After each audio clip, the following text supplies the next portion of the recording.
வீட்டுல உயிருக்கு போராடிட்டு இருக்கக்கூடிய தன்னுடைய அம்மாவுக்கு பக்கத்துல உட்கார்ந்து இருக்கக்கூடிய ஒரு பொண்ணை காட்டுறாங்க. இந்த பொண்ணு தான் நம்ம மூவியோட ஹீரோயின். இவருடைய பேர் தான் ஹீனா. ஆனா நம்ம ஹீரோயினை கண்டினியூ பண்ணிக்கலாம். இப்படி ஒரு பக்கம் தன்னுடைய அம்மா உயிருக்கு போராடிட்டு இருக்கும்போது ஜப்பான்ல வரலாறு காணாத அளவுக்கு எக்கச்சக்கமான மழை பெஞ்சிட்டு இருக்குது. இப்படியே மழை பெஞ்சிட்டு போயிட்டு இருந்தா கொஞ்ச நாள்ல இருக்கக்கூடிய டோக்கியோ சிட்டியே தண்ணியில மூழ்கி போயிடும். இதனால இருக்கக்கூடிய ஒரு ஜன்னல் கிட்ட வந்ததுக்கு அப்புறம் எங்க அம்மாவுக்கு சன்செட்னா ரொம்பவே பிடிக்கும். அதனால அவங்க கூட சேர்ந்து எப்படியாச்சும் ஒரு தடவை சன்செட்டை பார்க்கணும்னு கொஞ்சம் வருத்தத்தோட வெளியில பெய்யக்கூடிய மழை எல்லாத்தையுமே பார்த்துட்டு இருக்காங்க. அப்ப இந்த டோக்கியோ சிட்டி முழுக்க மழை மேகத்தால இருட்டா இருக்கும்போது இங்க இருக்கக்கூடிய ஒரு பில்டிங் மேல மட்டும் சூரியனுடைய வெளிச்சம் பட்டு இருக்குது. அதனால அந்த வெளிச்சம் எந்த பில்டிங் மேல விழுது அப்படின்றத பாக்குறதுக்காக அந்த வெளிச்சத்தை ஃபாலோ பண்ணி வரும்போது இந்த இடத்துல இருக்கக்கூடிய ஒரு பழைய கோயில் மேல தான் அந்த சூரியனுடைய வெளிச்சம் எல்லாமே பட்டு இருக்கும். இந்த கோயில் ஏதோ ஒரு சக்தி இருக்கணும்னு நம்ம ஹீரோயின் இந்த இடத்துல கண்ண மூடி மழை நிக்கணும்னு வேட ஆரம்பிக்கிறார். அப்ப இவளை சுத்தி பேசிட்டு இருக்கக்கூடிய அந்த மழை தொழில்கள் எல்லாமே காத்துல பார்க்க ஆரம்பிக்குது. அதோட சேர்த்து நம்ம ஹீரோயினுமே வானத்துக்கு மேல பறந்து போகிறார். இதனால வானத்துல பறந்துட்டு இருக்கக்கூடிய நம்ம ஹீரோயின் பயத்துல திரும்பி பார்க்கும்போது இந்த இடத்துல இருக்கக்கூடிய மேகத்துக்கு மேல புல்தர மாதிரி இருக்கக்கூடிய ஒரு பெரிய பசுமையான இடம் இருக்குது. அதோட சேர்த்து இந்த இடத்துல டிராகன் மாதிரி இருக்கக்கூடிய மேகங்கள் அப்புறம் நீர்த்துளிகளா இருக்கக்கூடிய குட்டி குட்டி மீன்கள் நிறைய விஷயங்கள் இருக்குது. இப்படி பார்த்த விஷயத்துல அதையும் உடல் நம்ப முடியாம இருக்கும்போது திரும்பவும் பூமிக்கு வந்துட்டு இருக்கிறார். அதனால அப்படியே இந்த இடத்துல இந்த சீனை கட் பண்ணி ஜப்பான்ல இருக்கக்கூடிய டோக்கியோ சிட்டிக்கு கப்பல்ல வந்துட்டு இருக்கக்கூடிய இந்த மூவியோட ஹீரோவான ஹொடோகோன்ற ஒரு சின்ன பையனை காட்டுறாங்க. அப்ப இவன் வந்துட்டு இருக்கக்கூடிய இந்த கப்பல்ல வெளியில யாரும் வந்துடாதீங்க, வெளியில கொஞ்சம் புயல் வர மாதிரி இருக்குது.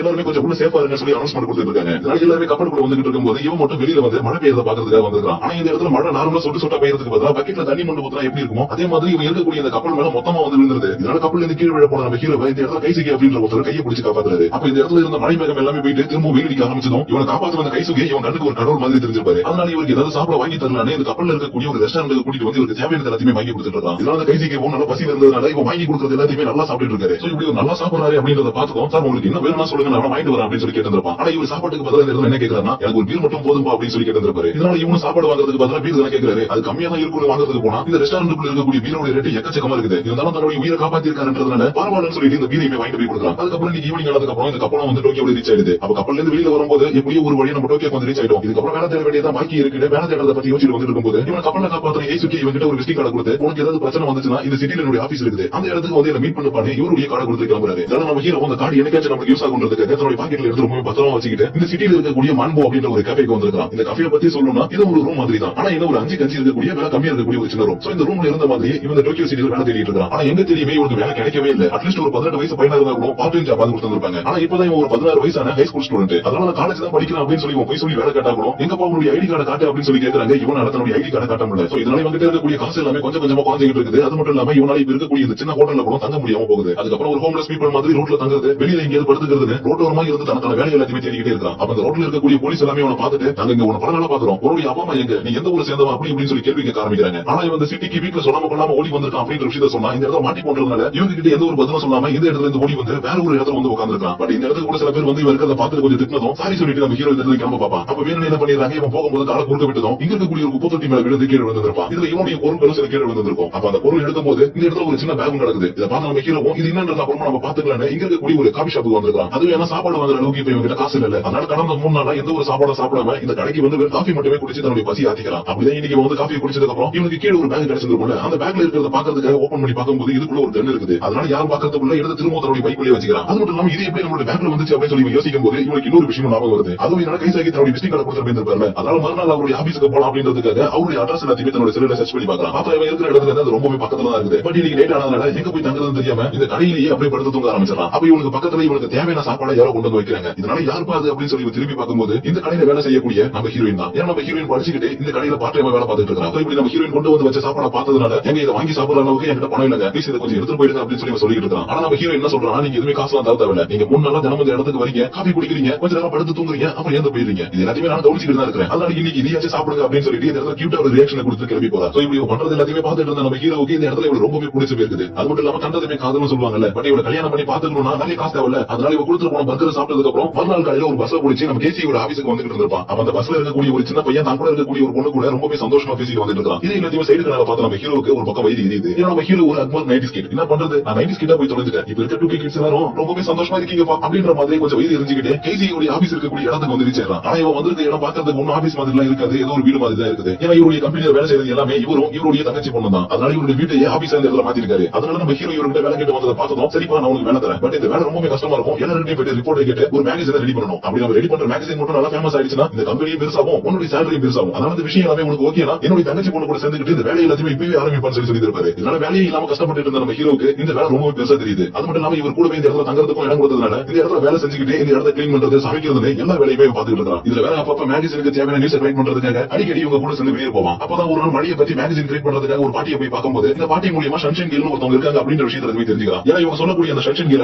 ஒரு செகண்ட்ல மழையை நிறுத்தி திரும்ப சூரியனுடைய வெளிச்சத்தை கொண்டு வர முடியும். பட் இந்த விஷயத்தை பத்தி சொன்ன பாட்டிக்கு அந்த அளவுக்கு இதை பத்தி தெரியாது. அதனால இதை நம்ம மேகசின்ல போட்டா நம்ம மேகசின் பிச்சுட்டு பார்க்கறதுனால தினமும் எக்கச்சக்க பேரை மீட் பண்ணி உங்களுக்கு ஷன்ஷன் கீழ பத்தி தெரியுமா, உங்களுக்கு ஷன்ஷன் கீழ பத்தி தெரியுமா, அவங்களுக்கு தெரிஞ்ச விஷயத்தை எல்லாத்தையும் நோட்ஸ் எடுத்துட்டு இருக்காங்க. சோ இப்படிதான் ஒரு நாள் வெளியில போயிட்டு வந்துட்டு இருக்கும்போது இந்த இடத்துல ரெண்டு ரவுடி பசங்க ஒரு பொண்ணு ரொம்பவே கேவலமா டீஸ் பண்ணிட்டு இருக்காங்க. இதனால நம்ம ஹீரோ இந்த பொண்ணு இங்க பார்த்த மாதிரி இருக்கே அப்படின்னு சொல்லி திரும்பி பார்க்கும்போது இந்த இடத்துல இருக்கிறது நம்ம ஹீரோயின் தான். சோ அதனால என்ன பண்றாங்க, நம்ம ஹீரோயின் இவங்க கிட்ட காப்பாத்துறதுக்காக கையை பிடிச்சி எடுத்துக்கிட்டு வேகமா இந்த இடத்துல ஓடி போறான். ஆனா அந்த ரவுடி பசங்க இவனை விடுற மாதிரி கிடையாது. பின்னாடியே ஓடி வந்து நம்ம ஹீரோ பிடிச்சு போட்டு இங்க பாத்தியா ரோமியோவை ஜூலியட் காப்பாத்துறதுக்காக வந்திருக்காங்க, பிடிச்சு போட்டு அடி அடிக்கிறாங்க. இதெல்லாம் பார்க்கக்கூடிய நம்ம ஹீரோயினும் ப்ளீஸ் அவன் அடிக்காதீங்க விட்டுடுங்கன்னு சொல்லி கெஞ்சிக்கிட்டே இருக்கிறா. ஆனா இவனுக்கு கொஞ்சம் கூட நிறுத்தாம நம்ம ஹீரோ போட்டு அடி அடிச்சிட்டு இருக்காங்க. இப்படி இவன் அடிச்சிட்டு இருக்கும்போது நம்ம ஹீரோ அன்னைக்கு எடுத்து வச்ச கண்ணு எல்லாமே ஞாபகம் வந்திருக்கும். அதனால அந்த கண்ணை எடுத்து ரவுடி கிட்ட காட்டினதும் என்னடா பொம்மத்து பைக்கில எடுத்து வந்திருக்கு அப்படின்ற மாதிரி கலைக்கிறாங்க. ஆனா இவன் சட்டா ட்ரிகர் எடுத்ததும் இது ஒரிஜினலான துப்பாக்கில இருந்து வரக்கூடிய சத்தத்தை கேட்டுட்டு இவங்க ரெண்டு பேரும் இடத்துல பயந்து போயிடுறாங்க. இதனால நம்ம ஹீரோயின் இந்த இடத்துல கூட்டிட்டு இவங்க கிட்ட தப்பிக்கிறதுக்காக வேகமா ஓடி போயிடுறாங்க. சோ இப்படி ஓடி போன ரெண்டு பேரும் இங்க இருக்கக்கூடிய ஒரு பழஞ்ச பில்டிங்குள்ள வந்ததும் நம்ம ஹீரோயினுக்கு இவங்க கிட்ட இருக்கக்கூடிய கண்ணை பார்த்ததும் எக்கச்சக்கமா கோவம் வருது. ஏன்னா இவன் பாக்குறதுக்கு ரொம்பவே நல்லவனா இருக்கிறான்றதுக்காக தான் அன்னைக்கு சாப்பிடறதுக்கு சாப்பாடு கொடுத்துருப்பான். ஆனா இப்ப இவங்க கிட்ட கண்ணு இருக்கிறத பார்த்ததுனால நீ உண்மையாவே யாரு, கொலைக்காரனா இல்ல வடிபைக்காரனா இல்ல திருடனா, நீ எதுக்கு இந்த மாதிரி கண்ணு வச்சிருக்க அப்படின்னு சொல்லி கேட்டு இருப்பான். அதனால நம்ம ஹீரோ இந்த கண்ணு எப்படி கிடைச்சது அப்படின்ற விஷயத்தை சொல்லிட்டு இது என்னோடது கிடையாது அப்படின்னு சொல்லி சொல்லியிருப்பான். ஆனா இவன் கொஞ்சம் கூட நம்பாம நீ கெட்டவன் அப்படின்னு சொல்லி கொஞ்சம் திட்டிட்டு இந்த இடத்துல கிளம்பி போயிடலாம். சோ இப்படி சொல்லிட்டு போனதும் நம்ம ஹீரோவுக்கு இந்த இடத்துல தாங்கிக்கவே முடியல. ஏன்னா நம்ம ஹீரோவுக்கு ஹீரோயினை பார்த்ததுமே ரொம்ப பிடிச்சி போயிடுச்சு.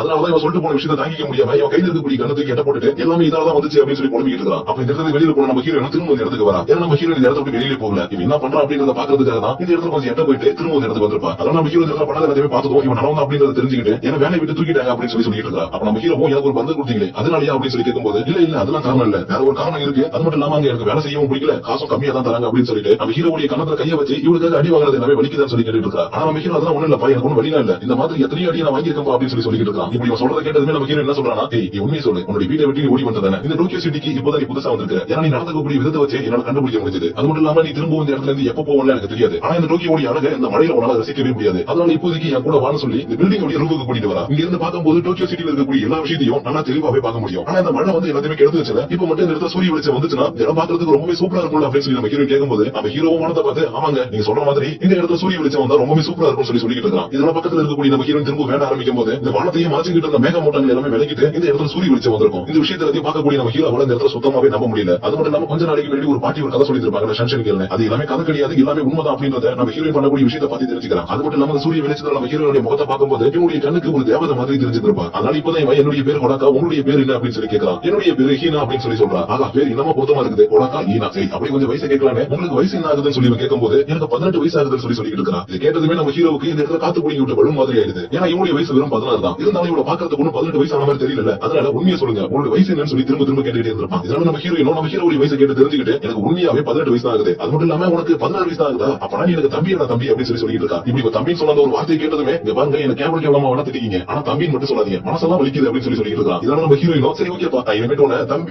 அப்படி கூப்பிடல, நம்ம ரெண்டு பேரும் ஃப்ரெண்ட்ஸ் ஆயிடலாம். இந்த இடத்துல ரெண்டு பேரும் கையை கொடுத்து ஃப்ரெண்ட்ஸ் ஆயிடுறாங்க. அதனால அப்படியே இந்த இடத்துல இந்த சீனை கட் பண்ணி இன்னொரு பக்கம் ஸ்கூல் முடிஞ்சு வீட்டுக்கு வந்துட்டு இருக்கக்கூடிய ரெண்டு பசங்களை காட்டுறாங்க. இவங்க ரெண்டு பேரும் ஏதோ ஒரு இடத்துக்கு போனதுக்கு அப்புறம் நம்ம ஹீரோ கப்பல்ல வரும்போது அவன் மேல எக்கச்சக்கமான தண்ணி வந்து விழுந்திருக்கும்ல, அதே மாதிரி இந்த இடத்துல எக்கச்சக்கமான தண்ணி வந்து இவங்க மேல விழுது. இப்படி இவங்க மேல தண்ணி வந்து விழுந்ததுக்கு அப்புறம் இந்த இடத்துல ஜெல்லி மாதிரி ஏதோ ஒண்ணு இருக்குது, அதை யாராச்சும் வந்து தொட்டாங்கன்னா அப்படியே காத்து மாதிரி இந்த இடத்துல மறைஞ்சு போகுது அப்படிங்கிற விஷயத்தை எல்லாத்தையுமே யாரோ ஒருத்தவங்க சோஷியல் மீடியாவில் அப்லோட் பண்ணிட்டாங்க. சோ இப்படி இந்த விஷயங்கள் எல்லாமே நடந்துட்டு இருக்கும் போது நம்ம ஹீரோ என்ன பண்றா, ஒரு நாள் நம்ம ஹீரோயினை பார்க்கறதுக்காக வீட்டுக்கு வந்துருக்கான். இதனால நம்ம ஹீரோயினோ இவருக்கு தேவையான சாப்பாடு எல்லாத்தையுமே தடப்படலாம் செஞ்சு வைக்கிறா. இப்படி செஞ்சு கொடுத்த சாப்பாடு சாப்பிட்டதுக்கு அப்புறமேட்டு தான் நம்ம ஹீரோவுக்கு ஒரு ஐடியா வருது. அதுவும் என்ன டோக்கியோ சிட்டில மழை பெய்ய ஆரம்பிச்சதுக்கு அப்புறம் எக்கச்சக்கமான விஷயங்கள் ஈவென்ட்ஸ்ல நிறைய விஷயங்கள் கேன்சல் பண்ணிட்டாங்க. அப்படி கேன்சல் பண்ண விஷயத்தை எல்லாத்தையும் நம்ம வெயில வர வச்சு திரும்ப நடத்தி கொடுத்தா நம்மளுக்கு எக்கச்சக்கமான பணம் கிடைக்கும். இது மூலியமா நம்ம நிறைய பேருக்கு ஹெல்ப் பண்ண மாதிரி ஆயிடுச்சு, நம்ம கொஞ்சம் காசு சம்பாதிச்ச மாதிரி ஆயிடுச்சு. இதை பத்தி நீ என்ன பண்ண நினைக்கிறேன், இவனுக்கு வந்த யோசனை பத்தி நம்ம ஹீரோயின் சொல்லும்போது இவனுக்கு இவன் சொல்ற விஷயம் எல்லாமே சரிதான் பட்டு இருக்கும். அதனால இவங்களுக்காக ஒரு வெப்சைட் கிரியேட் பண்ணி மழை நிறுத்த முடியும் அப்படின்னு ஒரு சின்ன போஸ்டர் போடுறாங்க. அது மட்டும் இல்லாம இந்த இடத்துல நம்ம ஹீரோயின் இந்த வீட்டுல நீ மட்டும் தான் தனியா இருக்கியாப்பா அப்படின்னு சொல்லி கேட்கும்போது இல்லப்பா என்னுடைய அம்மா உடம்பு சரியில்லாம ஹாஸ்பிட்டல் இருக்காங்க, அப்போ எனக்கு ஒரு தம்பி இருக்கான், ஸ்கூல்ல இருந்து வந்துட்டான் பாரு அப்படின்னு சொல்லி காட்டதும் அப்ப இந்த இடத்துல இவருடைய தம்பியை பார்த்துட்டு நம்ம ஹீரோ செம்மையாவே ஷாக் ஆயிடும். ஏன்னா நம்ம ஹீரோனுடைய தம்பி வேற யாரும் கிடையாது, அன்னைக்கு அவன் பஸ்ல பார்த்து வயிறு எரிஞ்சு கொட்டிட்டு இருப்பான்ல அந்த பையன் தான். சோ இப்படி அவனை பார்த்து ஷாக் ஆகிட்டு இருக்கும்போது புதுசா கிரியேட் பண்ண அக்கௌண்ட்ல ஒரு மெசேஜ் வந்திருக்குது. இந்த மெசேஜ்ல நீங்க வந்து எங்களுக்காக வெயில வர வைங்க, உங்களுக்கு தேவையான அமௌண்ட் நாங்க கொடுக்குறோம் அப்படின்னு சொல்லி மெசேஜ் வந்திருக்கும். இதனால இவங்க நம்மளுக்கு ஃபர்ஸ்ட் ஆர்டர் கிடைச்சிருச்சு, நம்ம சீக்கிரமாவே பணக்காரங்களாக போறோம் சொல்லி சந்தோஷப்படுறாங்க. அது மட்டும் இல்லாம அந்த இடத்துல நம்ம ஹீரோயின் போனதுமே வெயில் வந்துருச்சு, எல்லாருமே கொஞ்சம் சந்தேகம் வரல. அதனால உங்களுக்கு மெசேஜ் பண்ண முடியாது. அந்த இடத்துக்கு போனதுக்கு அப்புறம் நம்ம ஹீரோயின் அவர் ஹீரோயின் தம்பி 3 பேர் சேர்ந்து ஏதோ கொஞ்சம் மந்திர தந்திரங்கள் பண்ற மாதிரி இந்த இடத்துல வித்தியாசமான காஸ்டியூம் போட்டு டான்ஸ் ஆடிட்டு இருப்பாங்க. இது எல்லாத்தையும் அவங்க வர வச்சவங்க பார்த்ததும் உண்மையாவே இன்னைக்கு வெயில் வருமா இல்ல நம்ம ஏமாற போறோமா அப்படின்ற மாதிரி பார்த்துட்டு இருப்பாங்க. ஆனா நம்ம ஹீரோயின் இந்த இடத்துல வேண்ட ஆரம்பிச்சதும் இந்த இடத்துல எதிர்பார்த்த மாதிரி வெயில் வந்தது. இதனால இவங்க இந்த இடத்துக்கு கூட்டவும் நீங்க சொன்ன மாதிரி வெயில் வர வச்சிட்டீங்க, அதே மாதிரி நாங்க சொன்ன மாதிரி உங்களுக்கு தேவையான பணத்தையும் கொடுக்குறோம். இவங்க எதிர்பார்த்ததை விட அதிகமான பணத்தை கொடுத்திருக்காங்க. அது மட்டும் இல்லாம இன்னைக்கு இவங்க பண்ண விஷயம் எல்லாமே இன்டர்நெட்ல வைரல் ஆனதுனால எக்கச்சக்க பேர் உங்களுக்கு மெசேஜ் அனுப்பிக்கிட்டே இருக்காங்க. இப்ப யாரெல்லாம் உங்களுக்கு மெசேஜ் பண்றாங்களோ அவங்களுக்கு எல்லாருக்குமே பெரிய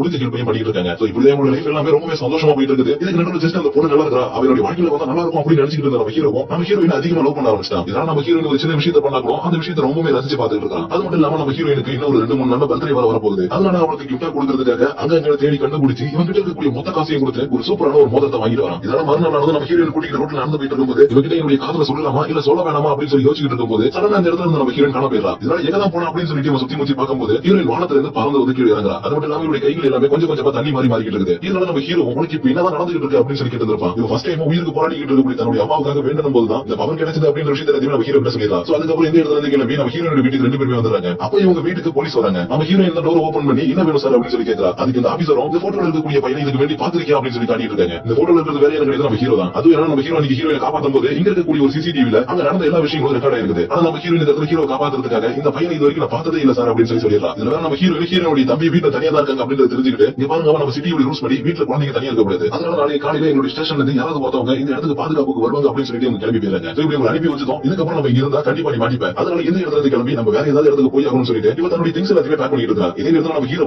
கேசிக்கு பார்த்து அவர்கிட்ட ஹெல்ப் கேட்கறதுக்காக வந்திருக்கான். ஆனா கேசிக்கு என்ன சொல்றான்னா இங்க பார்ப்பா உனக்கு இப்போதைக்கு நான் ஹெல்ப் பண்ண முடியாது. போலீஸ் என்னுடைய வீட்டுக்கு வந்து சின்ன பையனை எப்படி நீ வேலைக்கு வைக்கலான்னு என்ன மிரட்டிட்டு போயிட்டாங்க. அதனால இப்போதைக்கு என்னால உனக்கு காசு மட்டும் தான் கொடுத்து ஹெல்ப் பண்ண முடியும். சோ இதை வச்சுக்கிட்டு எப்படியாச்சும் அவங்க கண்ண பண்ணாம உன்னுடைய ஊருக்கு போயிருப்பா அப்படின்னு சொல்லிட்டு ஒரு இடத்துல கிளம்பி போயிட்டாரு. இதனால இவர் கொடுத்த அந்த காசை வாங்கிக்கிட்டு வீட்டை விட்டு வெளியில வந்த 3 பேரும் தங்குறதுக்கான இடத்தை தேடி அங்கேயும் இங்கே அலைஞ்சிக்கிட்டே இருக்காங்க. அதுவும் ஏன்னா இவங்க 3 பேருமே சின்ன பசங்களா இருந்ததுனால எந்த இடத்துலயுமே ரூம் தந்திருக்க மாட்டாங்க. ஆனா நல்ல வெளியே ஒரு ஹோட்டல்ல இருந்த ஒரு வயசானவங்க இவங்க சின்ன பசங்களா இருக்கிறத பார்த்ததும் இவங்க தங்குறதுக்கு ரூம் கொடுத்துறாங்க. இப்படி ரூமுக்குள்ள வந்ததுக்கு அப்புறம் எப்படியே ஒரு வழியா யாருக்கிட்டையும் நம்ம மாட்டாம தப்பிச்சிட்டோன்னு இந்த இடத்துல 3 பேரும் சேர்ந்து ரொம்பவே ஜாலியா பாட்டு பாடுறது டான்ஸ் ஆடுறது சந்தோஷமா என்ஜாய் பண்ணிட்டு இருக்காங்க. அப்ப இந்த இடத்துல இருக்கக்கூடிய நம்ம ஹீரோ பார்த்ததும் என்னுடைய வாழ்க்கையில இந்த நிமிஷம் என்னுடைய உயிர் போனா கூட பரவாயில்ல. ஏன்னா என்னுடைய முகத்துல அந்த சந்தோஷத்தை பார்க்கும்போது நான் என்னையே மறந்துடுறேன். அதனால நாங்க இப்ப எப்படி சந்தோஷமா இருக்கிறோமோ அதே மாதிரி எப்பயுமே சந்தோஷமா இருக்கணும்னு நான் அந்த கடவுளோட வேண்டிகளை தன்னுடைய மனசுக்குள்ள நினைச்சிட்டு இருக்கான். அதுக்கப்புறம் இவங்க எல்லாருமே தூங்க போகிற நேரத்துல தான் நம்ம ஹீரோ இவளுக்காக வாங்கி வச்ச அந்த கிஃப்ட் சரியா 12 மணி ஆனதும் ஹாப்பி பர்த்டே அப்படின்னு சொல்லிட்டு கொடுத்துருப்பான். இப்படி இந்த கிஃப்ட் வாங்கின நம்ம ஹீரோயினும் நான் இப்போ உங்ககிட்ட ஒரு விஷயத்தை காட்டணும்னு நினைக்கிறேன் தன்னுடைய ட்ரெஸ் கட்டிட்டு இருப்பா. இதை எல்லாத்தையும் பார்த்து நம்ம ஹீரோ ஐயோ இல்ல நான் இதை எதிர்பார்க்கல அப்படின்னு சொல்லி கத்தும்போது ஒரு நிமிஷம் இங்க திரும்பி பாரு அப்படின்னு சொல்லி திரும்பி பார்க்க சொல்றான். நம்ம ஹீரோவும் பயந்துகிட்டே திரும்பி பார்க்கறான். அப்படி பார்க்கும்போது இவருடைய உடம்பு முழுக்க தண்ணியா மாறிக்கிட்டு இருக்குது. அது ஏன்னா நம்ம ஹீரோயின் ஒவ்வொரு தடவையும் பவர் யூஸ் பண்ணும்போது கொஞ்சம் கொஞ்சமா வாட்டரா மாறிக்கிட்டே இருப்பா. இப்படி பவர் யூஸ் பண்ணி மொத்தமா வாட்டரா மாறிட்டானா இந்த உலகத்துல அதுக்கப்புறம் இவனால இருக்கவே முடியாது. இந்த விஷயம் எல்லாமே இவனுக்கு ஆல்ரெடி தெரியும். பட் நம்ம ஹீரோக்கு இந்த விஷயம் எல்லாமே தெரிஞ்சதுனால இவன் கொடுத்த மோதிரம் இருக்குல்ல அதை எடுத்து நம்ம ஹீரோடைய கையில போட்டு விட்டுட்டு ப்ளீஸ் தயவு செஞ்சு இன்னொரு தடவை உங்களுடைய பவர் மட்டும் யூஸ் பண்ணாத. நீ இல்லாத ஒரு வாழ்க்கையை என்னால கற்பனை கூட பண்ணி பார்க்க முடியாது. ஏன்னா அந்த அளவுக்கு உன்னை நான் காதலிக்கிறேன்னு தன்னுடைய மனசுல இருக்கக்கூடிய விஷயத்தை நம்ம ஹீரோ இந்த இடத்துல ஓப்பனாவே சொல்லிடலாம். இதனால நம்ம ஹீரோ இடத்துல ரொம்பவே சந்தோஷப்படுறான். அதே டைம்ல தன்னுடைய உடம்பு இப்படி ஆயிடுச்சுன்னு சொல்லி கொஞ்சம் வருத்தமும் பண்றான். அதுக்கப்புறம் அப்படியே கொஞ்சம் நேரத்துல நம்ம ஹீரோ தூங்கிடலாம். இப்படி தூங்கிட்டு இருக்கவன பார்த்ததும் நீ இப்ப பாக்குறதுக்கு ஒரு பூனைக்குட்டி மாதிரி நிம்மதியா தூங்கிட்டு இருக்க. இதே மாதிரி தான் நான் ரெஸ்டாரண்ட்ல பார்க்கும்போதும் ரொம்ப கியூட்டான ஒரு பூனைக்குட்டி மாதிரி இருந்து அது மட்டும் இல்லாம எனக்கு ஒரு ஆபத்து வரும்போது என்னடி அந்த இடத்துல வந்து காப்பாத்தினேன். அப்ப இந்த உலகத்துல எனக்காக ஒருத்தவங்க இருக்காங்க நான் ரொம்பவே சந்தோஷப்பட்டேன். அந்த ஒரு நொடியில இருந்து என்னுடைய உலகமா ஒன்னதான் நான் பார்க்க ஆரம்பிச்சேன். அதனால இப்போதைக்கு உன்னுடைய சந்தோஷம் தான் என்னுடைய சந்தோஷம். ஆனா இப்படியே கொஞ்சம் வருஷத்துக்கு மழை பெஞ்சிட்டு இருந்ததுன்னா இந்த மொத்த ஜப்பானுமே முடிஞ்சு போயிடும். அதனால நான் கூட இருந்து நம்ம 2 பேருமே இந்த இடத்துல சாகிறதுக்கு பதிலா நான் இந்த மழையை மொத்தமா நிறுத்திட்டா நீ இந்த இடத்துல ரொம்ப சந்தோஷமா இருப்பேன். அதுதான் எனக்கு வேணும்னு இவ தன்னை தனியே சாக்ரிஃபைஸ் பண்ணி இவ மேகங்களுக்கு நடுவுல பார்த்து அந்த இடத்துக்கே வந்துடலாம். அப்ப நம்ம ஹீரோ கொடுத்த அந்த மோதிரம் கூட இவ கையில இருந்து நழுவி கீழே விழுது. அது கூட இவரால சுத்தமா பிடிக்கவே முடியல. அதனால அப்படி இந்த இடத்துல அந்த சீனை கட் பண்ணி இப்ப மறுநாள் காலையில் ஆனதுக்கு அப்புறம் நம்ம ஹீரோ கண்ண முடிச்சு பார்க்கும்போது இந்த இடத்துல நம்ம ஹீரோயை காணும். அதுக்கு பதிலா அவருடைய ட்ரெஸ் மட்டும் தான் இருக்குது. இதனால நம்ம ஹீரோயினுக்கு என்ன ஆச்சு அப்படின்ற விஷயத்தை தெரிஞ்சுக்கிறது கூட இந்த இடத்துக்கு வந்த போலீஸ்காரங்க நம்ம ஹீரோ பிடிச்சிட்டு போயிறாங்க. இதனால இவர ஹோட்டல்ல இருந்து வெளியில கூட்டிட்டு வரும்போது வெளியில பார்த்தா செமையா வெயில் அடிக்குது. அது மட்டும் இல்லாம வானத்துக்கு நடுவுல இருந்து ஏதோ ஒரு பொருள் இவருக்கு மேடி வந்து விழுந்திருக்கும். அது வேற ஏதோ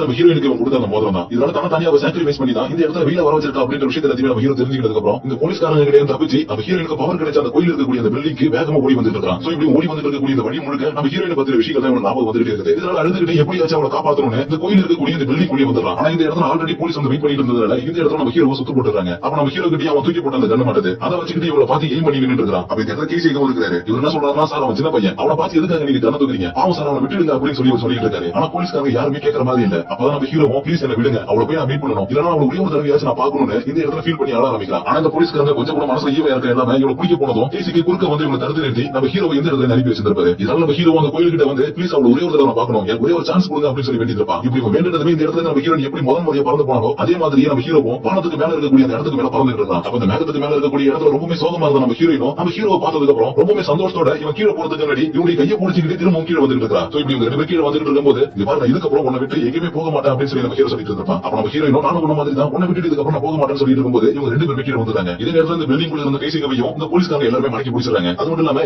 இல்லையா ஏதோ சொன்ன பையன் போயிட்டு பொண்ணு குடிச்சு வந்த மழை பெய்யும் பெரிய அடிக்காது அப்படின்னு சொல்லிட்டு இந்த பாரியா வெயில் பல இழுச்சி காட்டிட்டு இருக்கு சொல்லும்போது சடனா இந்த இடத்துல மழை மேகங்கள் வந்துட்டு எக்கச்சக்கமா இந்த இடத்துல மழை பெய்ய ஆரம்பிக்குது. அதுக்கப்புறம் இந்த இடத்துல இருந்த நம்ம ஹீரோ அடல் இல்லாதனால திரும்ப தன்னுடைய ஊருக்கு அனுப்பி படிக்க வைக்கிறாங்க. இதனால நம்ம ஹீரோ ஊருக்கு போயிட்டு படிச்சுட்டு 2 வருஷம் கழிச்சு திரும்ப டோக்கியோக்கு வரான். ஆனா இப்ப டோக்கியோ தண்ணிக்குள்ள மூழ்கி போயிடுச்சு. இதனால டோக்கியோ வந்ததுக்கு அப்புறம் நேரா போயிட்டு கைசேகை மீட் பண்றான். இப்ப கைசேகையோட ஆபீஸ் எல்லாமே வேற லெவலுக்கு மாறிடுச்சு. அப்புறம் இந்த இடத்துல செஞ்ச எல்லா உதவிக்கும் தேங்க்ஸ் சொல்லிட்டு அதுக்கப்புறம் இன்னைக்கு ஈவினிங் நம்ம ஹீரோயினை பாக்குறதுக்காக போயிட்டு இருக்கான். அவளுக்கு நம்ம ஞாபகம் இருக்குமா ஞாபகத்துல வச்சிருப்பாளா இல்ல என்ன பத்தி மறந்துப்பாளா அப்படின்னு தனக்கு தானே பேசிக்கிட்டே போயிட்டு இருப்பான். அப்ப இவனுக்கு கொஞ்சம் தூரத்துல நின்றுட்டு இருந்த நம்ம ஹீரோயினும் கண்ண மூடி ப்ரே பண்ணிட்டு இருக்கா. ஆனா இந்த தடவை மழை வரும் வெயில் வரும்னு சொல்லி ப்ரே பண்ணேன். நான் என்னுடைய ஹனாக்கோவை பார்க்கணும்னு சொல்லி வேண்டிக்கிட்டு இருக்கா. அப்ப இந்த விஷயத்தை எல்லாத்தையும் பார்க்கக்கூடிய நம்ம ஹீரோவும் இன்னும் என்ன மறக்கவே இல்லைன்னு கண் கலங்கி எழுதுகிட்டே ஹீனா நான் வந்துட்டேன் அப்படின்னு சொல்லி கத்திக்கிட்டு இருக்கான். இப்படி அவன் கத்துற விஷயம் எல்லாமே நம்ம ஹீரோடைய காதல கேட்டதும் இது நீ தானே ஹலோக்கா நீ தானே எனக்காக திரும்பி வந்துட்டியான்னு ரொம்பவே சந்தோஷமா ஓடி வந்து இவன் ஹெல்ப் பண்றா. இருந்தாலும் இந்த இடத்துல நம்ம ஹீரோடைய கண்ணுல இருந்து வரக்கூடிய கண்ணீர் மட்டும் நின்று இருக்காது. இப்படி அழக்கூடிய எல்லாத்தையுமே பார்த்து நம்ம ஹீரோயினோ பாருப்பா இதுக்கப்புறம் எதுவும் அழக்கூடாது, நம்ம 2 பேரும் தான் திரும்ப மீட் பண்ணிட்டோம், இதுக்கப்புறம் உன்னை விட்டு நான் எங்கேயுமே போக மாட்டேன்னு சொல்லி சொல்றேன். அதே மாதிரி நானும் என்னோட ஸ்கூல்ஸ் எல்லாத்தையுமே முடிச்சுட்டு வந்துட்டேன், இதுக்கப்புறம் நான் டோக்கியோல தான் இருக்க போறேன் அப்படின்னு சொல்லும்போது வெதரிங் வித் யூன்ற மூவியை எந்த இடத்துல ஒரு ஹாப்பி எண்டிங்கோட முடிக்கிறாங்க. சோ இன்னைக்கு நம்ம பார்த்த